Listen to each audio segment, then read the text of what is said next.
So let's get into the agriculture sector in Nigeria, which, by the way, accounts for about 23% of GDP.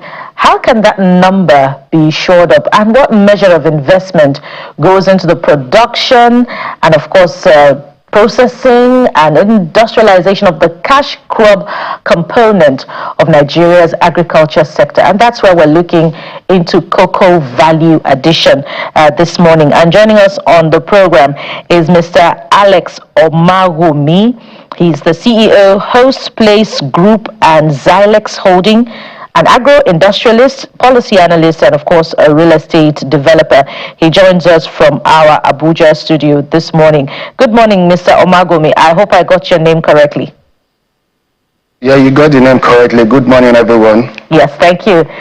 So let's begin with what is the evident contradiction with Nigeria exporting roughly 300,000 tons of cocoa annually, but exporting perhaps quadruple that number in finished products, what you would call cocoa preparations.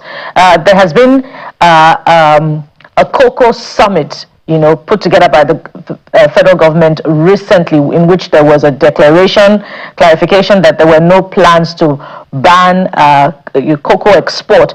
But really, how can that move from, a mere conferencing and talk shop to action to transform the fortunes in the area of cocoa value addition? Thank you very much for that question. I've always been a strong advocate that for Africa or Nigeria to truly progress, we must start to toe the line of value addition.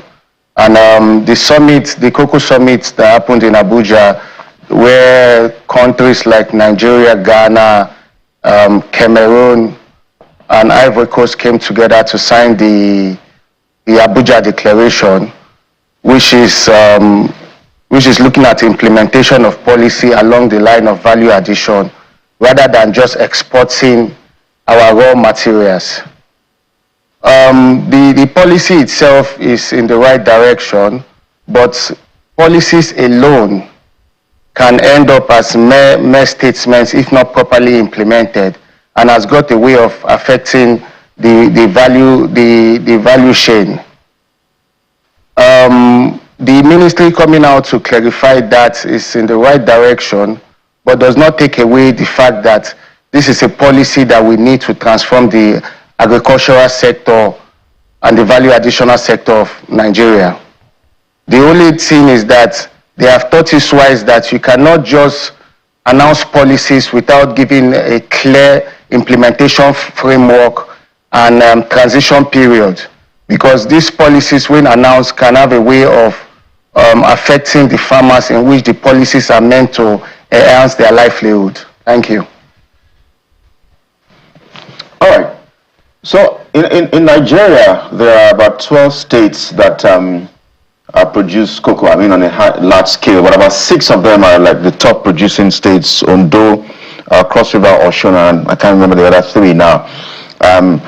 Let me speak about Cross River because I'm familiar. That's my state. In fact, about 4 local governments in Cross River State, Ikom, Boki, Obubra, and Etum, are large-scale producing local governments in Cross River State.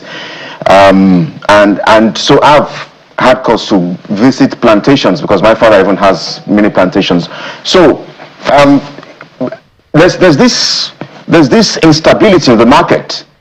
2 years ago, for instance, the cocoa farmers were smiling to the bank. In fact, I know someone who left Lagos to go back to the farm as a result of the market and how it was really very, very, very, buoyant and all of that. So, but it's the next year after that, I think just last year, it fell drastically.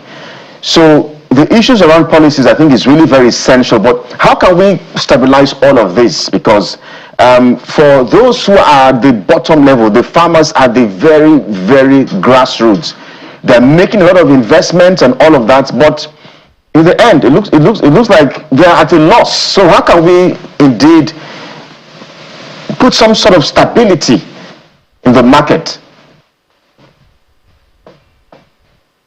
Yeah, the government must also implement policies that protect the farmers. Last year, the cocoa sector witnessed a surge in prices, and the market collapsed completely, which affected the farmers. So imagine farmers who before then were farming other cash crops like tomatoes and pepper, who saw the increments in the cocoa sector, abandoned what they were farming previously and went into the cocoa sector with high expectations, only for the market to collapse.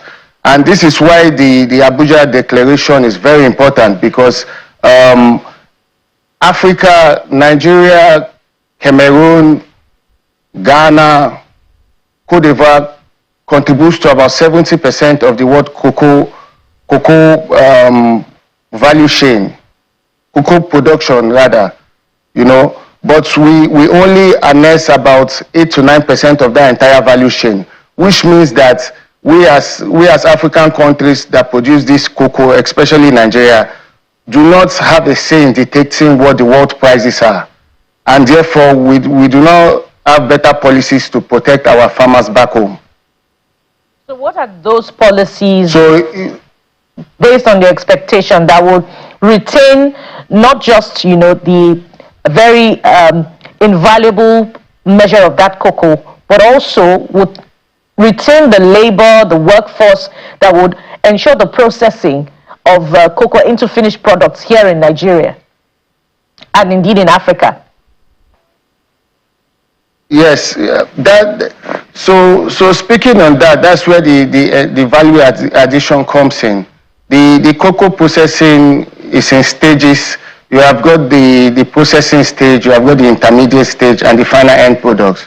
And in these products, when we export just the cocoa beans, we're not just exporting our natural resources, we're exporting our jobs, we're exporting factories that should have been created here, we're exporting knowledge transfers, and technical expertise that should have retained here in order for us to capture a larger percentage of the value chain and to make us globally competitive enough to dictate what the world market should be. So if these policies are implemented in the rightly, this will also help us protect the farmers who are the center of this value chain. You haven't quite outlined the policies. I'm waiting to hear you enumerate those policies. What are those interventions specifically? Sorry, come again? What are those policies? I've been waiting to hear you enumerate those policies, those interventions that you require, the sector requires. The sector requires policies that the Honorable Minister of Agriculture announced in the Cocoa Value Addition Summit on behalf of the President Bola Ahmed Tinubu, that Nigeria would stop exporting just our cocoa beans and would implement policies to safeguard the value additional sector of the value chain. And when that is done, those policies would, of the value addition, for us to retain the value addition in our country here, would provide jobs for factory workers, quantity surveyors, engineering, and expertise.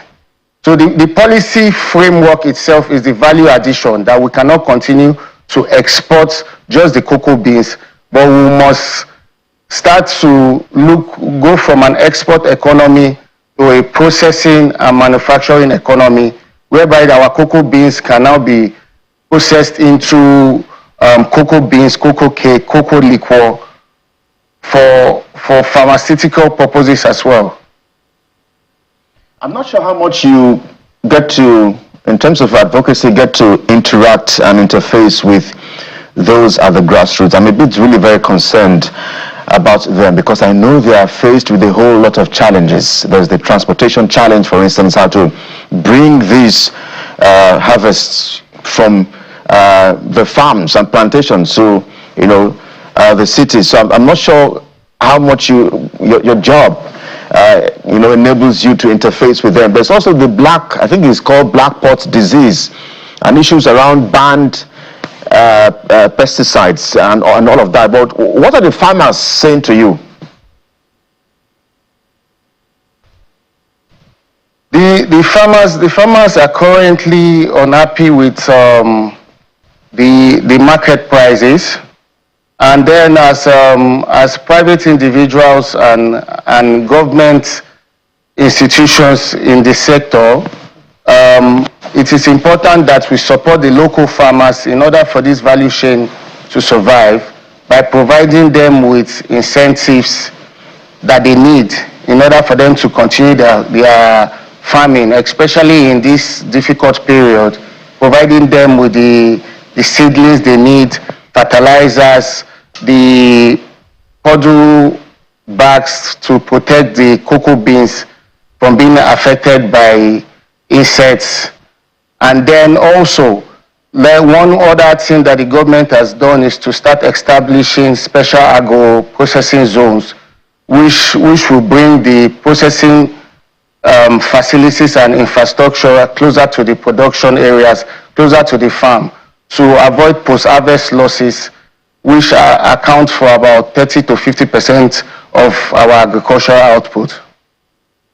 So in the area of post-harvest losses and the need to, convert much of, our agricultural produce in the area of cocoa into finished products, from where you stand, what is the measure of capacity in that sector for processing and retention of that, measure of annual revenue that goes into exporting of finished products? What is the capacity, and what interventions would you be recommending for the private sector to come into this particular space? Sorry, come again, please. I lost you. What is the measure of the capacity for processing of cocoa finished products in Nigeria in order to reduce the revenue that we expend in the importation of cocoa preparations, cocoa finished products into the country?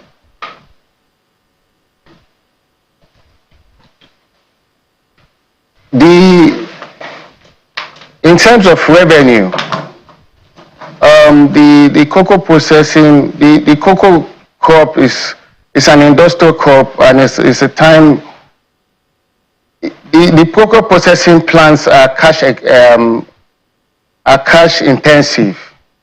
So in terms of revenue, the private sector has a role to play in coming in, and also the DFIs also has a role to play in coming in bringing in patient capital and blended finance for us to be able to harness the value addition gap, for us to be able to process here and retain as much values as possible, rather than just exporting our cocoa beans and importing them finished products back into the country at higher value.